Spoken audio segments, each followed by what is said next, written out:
school's hero for 1 minute before everyone watched what happened next. I don't play around when it comes to Halloween, so during our school's Halloween dance, I dressed up in real firefighter gear from my dad's closet. Real jacket, real boots, real helmet. I strutted around the gym like I owned the place, until the fog machine popped like a toaster and the fire alarm went off. Everyone cheered thinking it was part of the show until I smelled burnt plastic. Teachers started waving their arms, telling everyone to stay calm, but I noticed the orange extension cord powering the machine didn't stop at the wall. It ran out the side doors and down the hallway toward the science wing. Then someone near the door yelled, "Smoke in the hallway," and teachers started shouting for everyone to evacuate. Real sirens started wailing outside and fire trucks pulled up. The crowd poured into the parking lot while firefighters rushed through the main doors. That's when one of them spotted me standing near the entrance in full gear. "You, with us!" he shouted. "We're clearing the east wing." I opened my mouth to say I'm just a student, but he shoved a flashlight into my hand and pushed me forward. The hallway was dark and filled with smoke. We followed the orange cord past the lockers until it disappeared under Mrs. Carter's classroom door. One of the firefighters reached for the handle and jerked back. "Hot," he said, then looked at me. "Hit it!" But I only had my foam axe. I swung as hard as I could and it bounced off with a pathetic squeak. The firefighter grabbed it, swung himself, and the foam bent in half. He stared at it, muttered, "These damn budget cuts," and tossed it aside. That's when someone shouted from down the hall and he waved to the others. "Forget this door. We'll circle back once we've got tools." They started heading back down the hall, but then I heard it. A squeaky wheel spinning frantically. This was Mrs. Carter's room, and the class pet Mr. Nibbles was still inside. I turned back to the door. The handle was glowing red. I wrapped my jacket sleeve around my arm and threw my shoulder into the bottom panel until it cracked open. Smoke poured out and choked me instantly. The hamster cage was on the counter, and tiny flames were eating the papers around it. I grabbed the melted cord with my sleeve and yanked it from the wall. A spark bit through the fabric straight into my skin, and I screamed, but kept pulling until the plug came loose. I grabbed the cage with my smoking sleeve and the metal seared into my palm. I could smell my skin burning. My lungs felt like they were filled with glass, and my vision was going black around the edges, but I ran. When I burst through the side door, I collapsed face first onto the concrete and threw Mr. Nibbles onto the grass so I wouldn't crush him. I could hear cheering as hands grabbed me, and someone pulled off my helmet. A firefighter was staring down at me. "Kid, you're a hero!" That's when I heard the scream. I turned my head and watched a hawk swoop down, grab Mr. Nibbles in its talons, and fly away.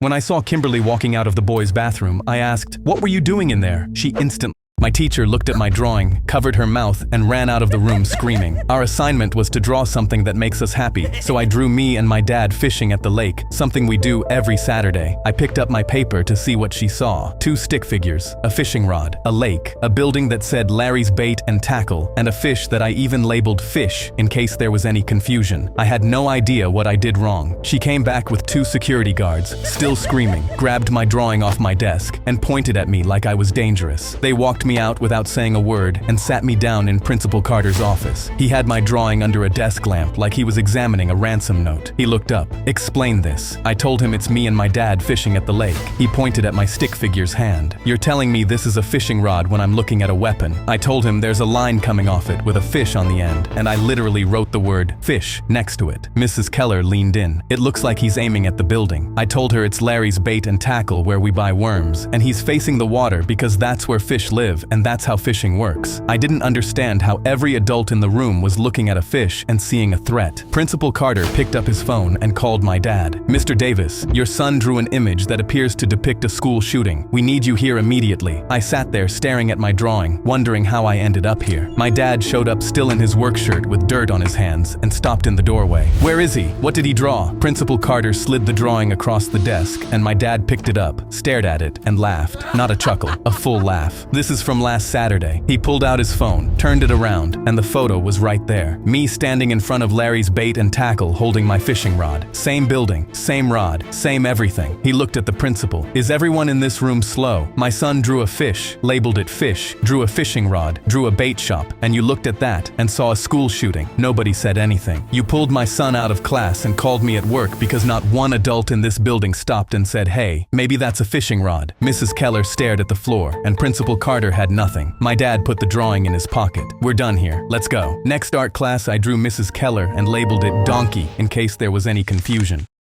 My teacher looked at my In the middle of a test, the sprinklers started spraying. Everyone instantly screamed, "Ah!" But I realized it wasn't water spraying on us. Someone yelled, "What is this? What is on us?" We all tried to stand up and run, but everyone was slipping. The alarm blared, and the principal yelled on the speaker, "Everyone needs to get out of the building immediately. There is an active threat inside." But just before we could get out, our teacher stepped in the way. He said, "Wait, I think I just saw the threat out there." But the hall was empty. "There's nobody out there. Let us out." I tried to grab the handle, but he slapped my hand. "No, nobody's leaving." Everyone was coughing, and that's when I realized I liked the smell. Oh my God, it was gasoline. Half the class rushed over to the windows, but we couldn't just jump out because we were on the 3rd floor. Stacy yelled, "Please, let us out. We have to make a run for it." But he just stood there. He just said, 30 more seconds. Everyone was confused. "What? We need to go. We'll die from the fumes." But he just smiled. 20. "What if a fire starts? We'll all burn." 10 seconds. A girl yelled, "Ah! It's in my eyes! I can't see!" It was complete chaos until our teacher reached for the lock. He turned it. The door clicked open and someone walked in. "Thanks for letting me in, Dad." Stacy yelled, "Dad, you have a son!" They both turned around, locking eyes straight onto me. We all started backing up, and when I saw the guy's face, my heart sank. I recognized him. He pointed straight at me and said, You put me in jail for 5 years. Now it's finally time to get revenge." I couldn't believe my eyes. This was the same guy I had called the police on 5 years ago. He had tried to rob my grandma at gunpoint and had been waiting to get me back. We watched him pull something out of his pocket and hold it up, and we saw it was a Bic lighter. Everyone started panicking because one tiny flame and we'd all immediately burn. I yelled, "No, please, you'll kill us all." He just smiled. He started flicking and we all yelled, "Stop, please, we'll all die." He flicked over and over, and I knew I had to stop him before it worked. "Please, my grandma was all I had. I didn't mean to make you suffer." And when I said that, I saw our teacher look at me, but he looked upset. We were all crying, and I saw him really looking at his son like he didn't know who he was. Flick, flick. Then finally, it caught a flame. He held it up, but I saw our teacher pick up the fire extinguisher from the wall. I knew there was no way that tiny thing would save us from the fire, but his son said, "This is for what you did, for putting me in prison with those diddlers. Say goodbye." But right before he dropped the lighter, our teacher raised the fire extinguisher, and in one moment, he slammed it down on his son's head hard. His son instantly fell over, and our teacher stood there panting. He was crying. "I'm so sorry. I failed all of you. My son was a monster." The police ran in and grabbed him, and he looked at me one more time with tears in his eyes as they took him out.